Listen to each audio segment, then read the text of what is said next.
कभी सोचा है कि जब दो रसायन मिलते हैं तो असल में पर्दे के पीछे क्या चल रहा होता है? ये एक तरह का डांस है, एक रासायनिक नृत्य, और हर तत्व के अपने कुछ खास मूव्स होते हैं। चलिए आज इसी रासायनिक नृत्य के नियमों को समझते हैं जो हमारी दुनिया को आकार देते हैं। तो चलिए एक छोटे से मजेदार रहस्य से शुरुआत करते हैं। जरा सोचिए कि एक साधारण सी लोहे की कील को एक नीले रंग के लिक्विड में डुबोया जाता है और कुछ ही देर में लिक्विड का रंग बदलने लगता है और कील पर एक नई भूरे रंग की परत जम जाती है। ये कोई जादू तो है नहीं, तो फिर ये क्या है? ये है केमिस्ट्री का कमाल। इसे एक डांस फ्लोर की तरह समझना होगा, जहां हर तत्व एक डांसर है। कुछ डांसर ज्यादा एनर्जेटिक होते हैं और दूसरों की जगह ले लेते हैं। चलिए इस डांस के पहले मूव को देखते हैं। हमारी इस रासायनिक डांस का पहला मूव है कट इन।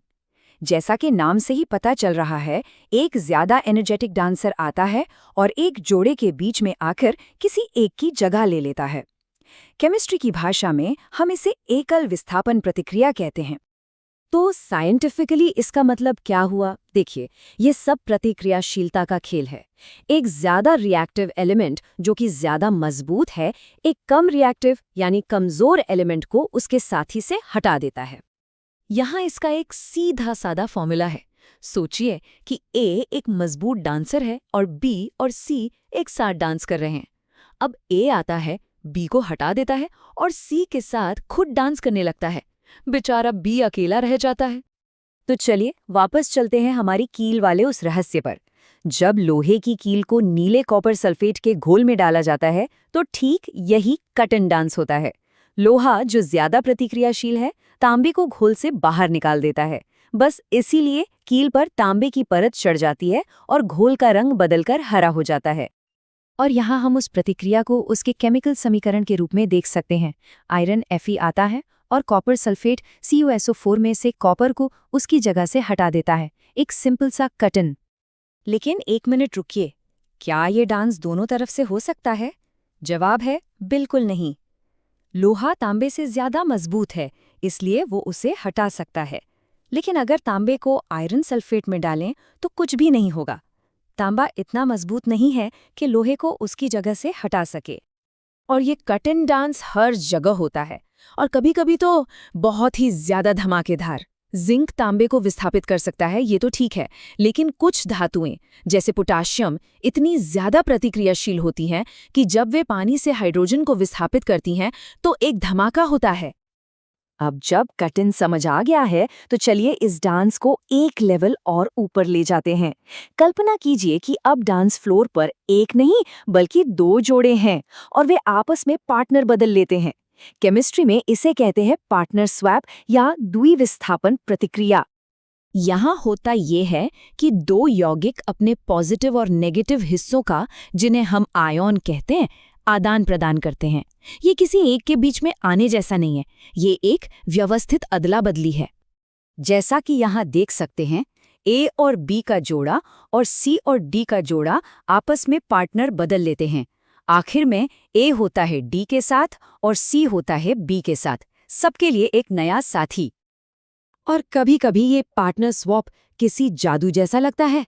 जरा सोचकर देखिए, दो एकदम साफ पानी जैसे दिखने वाले लिक्विड को मिलाया और बस पलक झपकते ही एक चमकीला पीला सॉलिड बन जाता है।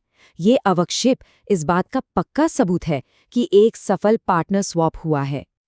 लेकिन इस डांस का अंत हमेशा एक सॉलिड के रूप में नहीं होता। कभी-कभी पार्टनर बदलने से पानी बनता है, जैसा कि एसिड और बेस के मिलने पर होता है, या फिर गैस के बुलबुले भी निकल सकते हैं। ये सब डांस करने वाले जोड़ों पर निर्भर करता है। अच्छा, अब तक हमने डांस के मूव्स तो देख लिए, लेकिन इन डांसर्स को ये एनर्जी कहाँ से मिलती है? चलिए अब पर्दा हटाते हैं और उस असली ताकत को समझते हैं जो इन सभी प्रतिक्रियाओं को चलाती है, इलेक्ट्रॉनों का आदान प्रदान। इसे कहते हैं रेडॉक्स प्रतिक्रिया। ये नाम दो शब्दों से मिलकर बना है, रिडॉक्शन यानी अपचयन और ऑक्सीडेशन यानी ऑक्सीकरण। ऑक्सीकरण का मतलब है इलेक्ट्रॉन खोना और अपचयन का मतलब है इलेक्ट्रॉन पाना। और मजे की बात यह है कि ये दोनों प्रक्रियाएं हमेशा एक साथ ही होती हैं। इसे याद रखने का एक बहुत आसान तरीका है। ऑक्सीकरण में इलेक्ट्रॉन का नुकसान होता है और अपचयन में इलेक्ट्रॉन का लाभ। अगर एक तत्व इलेक्ट्रॉन देता है तो दूसरा उसे लेता ही लेता है।